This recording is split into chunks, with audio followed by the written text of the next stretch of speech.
Some of us here are old enough to remember when, in the 70s, the liturgy was renewed, reformed.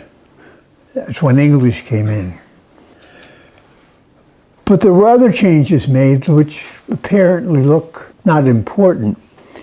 One of them is the designation of the Sundays of the year. For instance, in those days, we would say today would be the first Sunday after Epiphany, which sort of brought the Christmas season to a conclusion. Now we call it the second Sunday in ordinary time. I don't know, that leaves me cold, because there is no ordinary time. There hasn't been ordinary time since the babe was born in Bethlehem, of whose birthday we celebrated a few weeks ago. There is no ordinary time. Everything is extraordinary, because God has broken into the world which he created and we distorted, and has come into it himself as a created being in order to restore what needed restoration. And we could go through a list of that for a long time. But the thing that we always forget when Christmas is over and all the memories and the decorations and everything are put away is that the coming of God into the world was not a once and for all event. Christmas is the beginning of an ongoing event, just as creation isn't something that happened a billion years ago.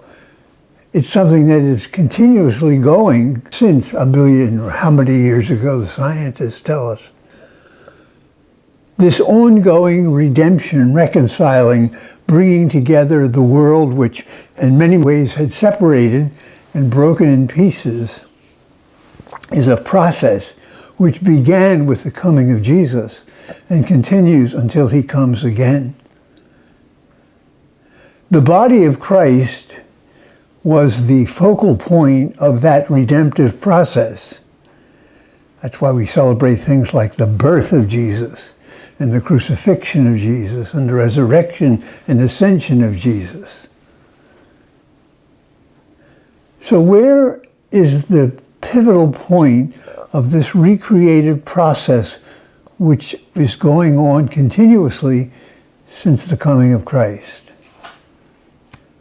Well, it's us. Paul very clearly tells us in his writings, you are the body of Christ. What Jesus began to do, he continues to do through what Paul calls the mystical body of Christ. He says, you are the members of that body. So that when we get to this period of the year where we begin to go back into reading the events of Jesus' life, the purpose of that is so that we begin to recognize where we are in that process. We watch the activity of Jesus. We listen to the words and the teachings of Jesus so that we can conform our lives to that recreative process which began in Bethlehem and will conclude when Jesus returns. We'll slip into Lent again, of course, and that'll be another theme. But after all that's done, after Pentecost, we'll go back to what they call Sundays of ordinary time.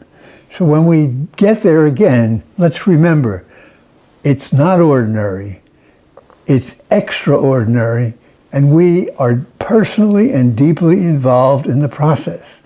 We are not spectators of God's work among us, we are the actors. We are the people in whom the work of Jesus continues to this very day.